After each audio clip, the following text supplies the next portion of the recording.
আজি মই তোমালোকক এয়া এটি কবিতা লৈ আহিছো এটুকে পাঠ কৰিম তোমালোকে উলিয়াই ল'বা দেই পাঠ 8ৰ পৰা এটি কবিতা পঢ়িম সৰু বস্তু এটো উলিয়াই ল'বা এটুক এটুক কৰি ডাৱৰৰ পানী পৰি ভৰি গ'ল বহল সাগৰ কণ কণ বালি চাহি ইতে সিতে লগ লাগি সাজি দিলে ধৰণী ডাঙৰ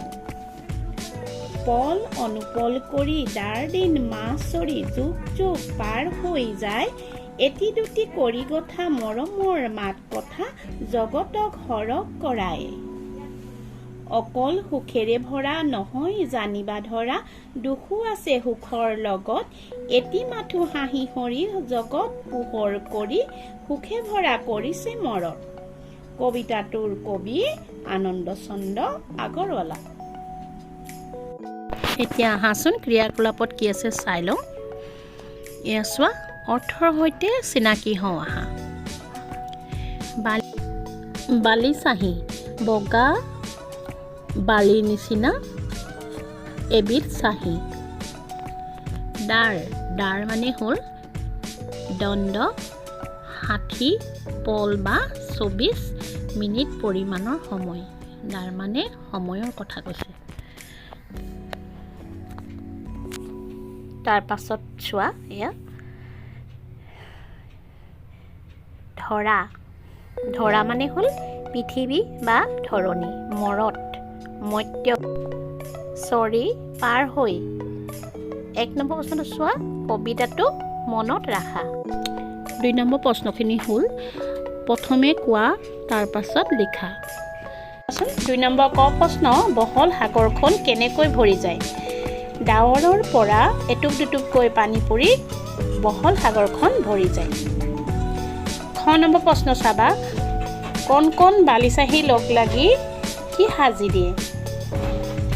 তোমালোকে উত্তৰত লিখিবা কণ কণ বালি চাহি লগ লাগি ধুনীয়া পৃথিৱীখন সাজি দিয়ে গ নম্বৰ প্ৰশ্নটো চোৱা জগতক কিহে হৰক কৰায় উত্তৰত তোমালোকে লিখিবা মৰমৰ মাত কথাই জগতক হৰক কৰায়